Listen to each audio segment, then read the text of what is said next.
ni kita orang akan present tentang report project. First, saya akan memperkenalkan ahli kumpulan saya, Muhammad Daniel Hafizi bin Khalid, Muhammad Syabil bin Abdul Hadi, Muhammad Suhail Azmin bin Mahrum dan saya Ibnu Haris Aiman bin Ibnu Farid. Okay, ini ada table of content, system analysis and system design, introduction, system analysis, dia punya CC. Lepas ada system design, conclusion and reference. First kita pergi dekat system analysis and system design. In the present system, all work is done on paper. The whole season attendance is stored in register, and at the end of the semester, the reports are generated and it takes more time in calculation. By the way, we are not interested in generating report in the end of the semester, but during the semester, for the student to take note of his situation and the department to know what action to take on students with poor attendance even before exam. So we are not able to get student regularity report and take necessary action on students whenever we want because of having very time consuming process. Introduction. The requirements for the new system are to make the system fast, flexible, less prone to errors, and reduce expenses and save time. A system that can automate the checking of answers which are pre-stored so that results can be generated as soon as the student gives the reason. A facility that can generate result charts as per required. The new system should be more secure in managing student records and reliable enough to be used in any condition. Finally, it should prove cost effective as compared to the current system. Okay, kita pergi dekat features of the new system. First, user friendly. The proposed system is user friendly because the retrieval and storing of data is fast and data is maintained efficiently. Moreover, the interface provided in the proposed system provides user to deal with the system very easily. Second, reports are easily generated. Reports can be easily generated in the proposed system, so user can generate the report as per the requirement, weekly, monthly, or in the middle of the semester. User can give the notice to the employees to be regular. Third, very less paperwork. The proposed system requires very less paperwork. All the data is fed into the computer immediately and reports can be generated through computers. Moreover, work becomes very easy because there is no need to keep data on papers. Okay, ini saya akan bagi dekat Syabil. Okey, Assalamualaikum warahmatullahi wabarakatuh dan selamat malam. Okey, hari ini saya akan bentangkan tentang sistem analisis tentang kami punya program iaitu Student Attendance System. Okey, kita akan tengok dia punya FDD ataupun Functional Decomposition Diagram. Okey, first dia ada pertama kita akan nampak yang boleh login untuk attendance system ni adalah teacher, student dan juga admin. Selepas itu, lepas kita akan pergi kepada create new update. Okey, untuk mana-mana yang tak ada account mana-mana yang tak pernah masuk attendance system ni kita boleh create dia. Manakala kita juga boleh update dia. Okay, kita boleh nampak kita boleh dalam create new update ni ada attendance, ada grader, ada group grade, student and staff information. Okay, lepas tu kita akan pergi kepada view search. Okay, dekat view search tu kita boleh tengok dia punya attendance, kita punya grade, kita punya course atau subject, kita boleh tengok student by class dan juga school calendar. Selepas tu dalam student attendance system juga ada dibekalkan report. Dalam report tu ada terdapat student attendance dan student final grade. Next. Okay, kita tengok pula dekat context diagram dia. Okay, ini adalah flow macam mana penggunaan student attendance system. First, kita admin, kita boleh login dia ke dalam attendance system. Tapi manakala yang bukan admin, kita boleh login, contoh kita sebagai student, kita boleh login juga sebagai student. Dan kalau teacher pula, teacher juga boleh login sebagai teacher. Okay, next. Okey, kita tengok untuk data flow diagram level 0. Okey, ini adalah flow macam mana macam mana kami punya program ni berfungsi. First, student kita kena, ini untuk data flow diagram bagi student. Contoh dia. First student, dia akan login dia bagi masuk ke dalam tu, kemudian dia akan tunjukkan kita punya student view macam kita punya credential. Lepas tu, kita juga boleh apply leave dan dalam sebagai student ingat kita juga boleh change password dia. Macam nak change password ataupun change username kita. Ya. Terusnya 1.3.4 saya akan serahkan kepada ahli grup saya iaitu Daniel Hafizi untuk menerangkan seterusnya. Sekian, terima kasih.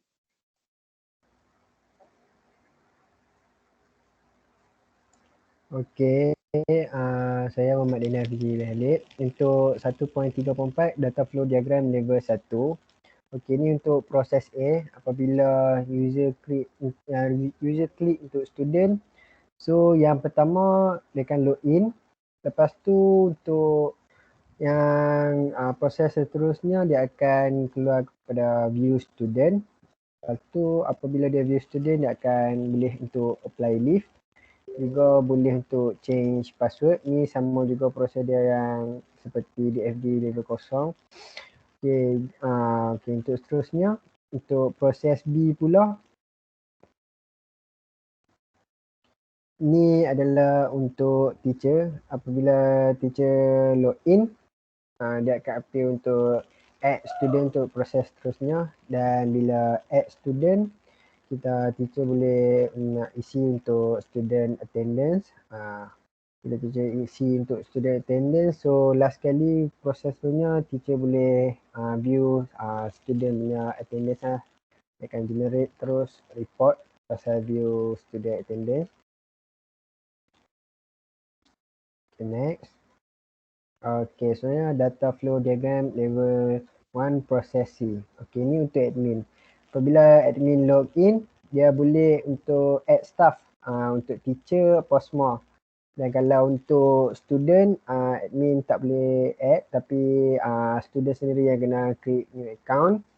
Okay, kemudian admin boleh view student punya attendance. Apabila admin view student punya attendance, dia boleh untuk generate report untuk student yang apply leave untuk leave school attendance.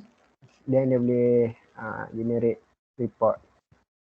Okay, itu saja untuk 1.3.4 dan 1.4 saya menjemput Muhammad Suhail untuk membentangkan. Assalamualaikum, nama saya Muhammad Suhail bin Azmin.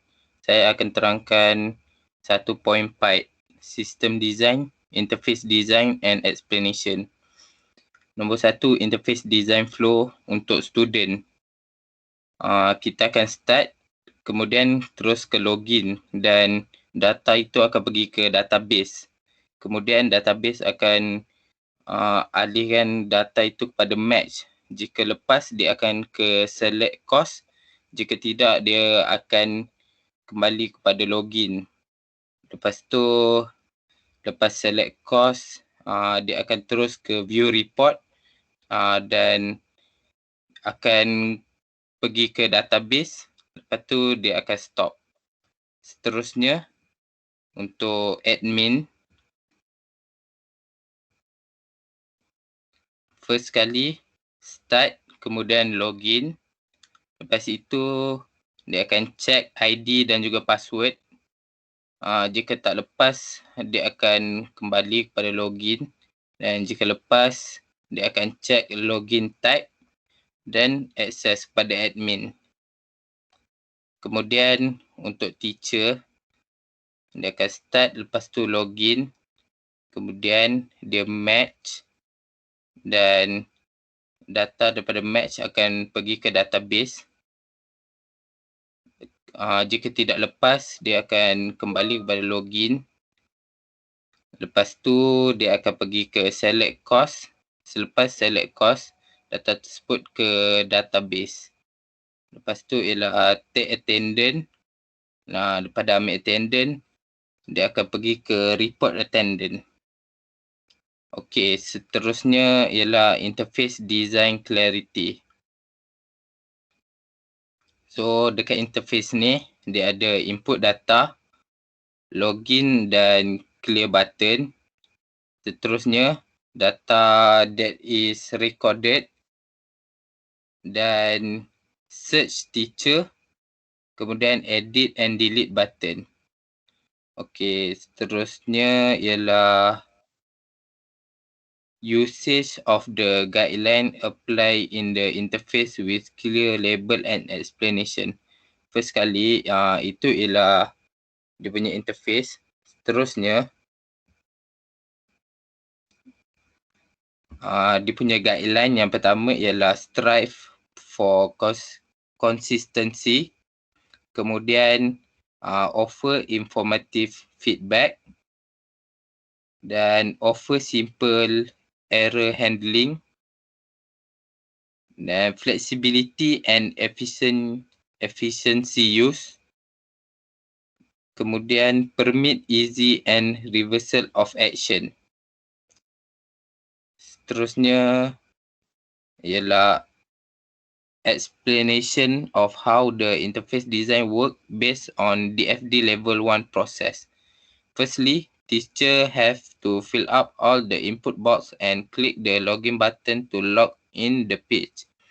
If you want to clear the data, you can click the clear button. The input data will be recorded and displayed in the page. You can search the individual recorded data by search the data. You have to put the name of the teacher in the search box, and you also can edit the data or delete the data by clicking the edit button and the delete button.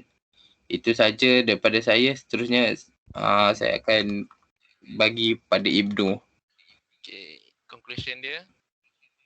Finally, in student attendance management system, the outcome of all the hard work done for attendance management system is here. It is a software which helps the user to work with the attendance.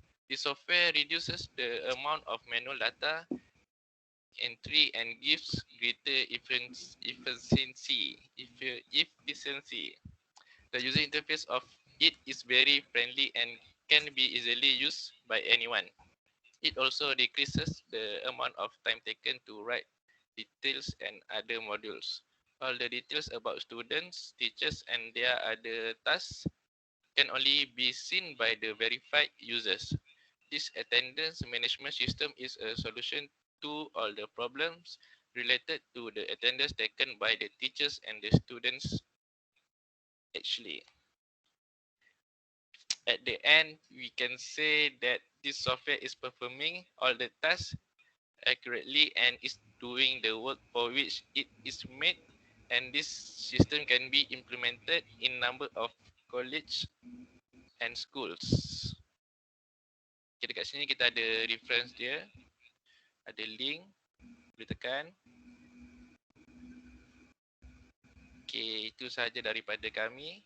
Assalamualaikum dan selamat malam. Terima kasih. Terima kasih.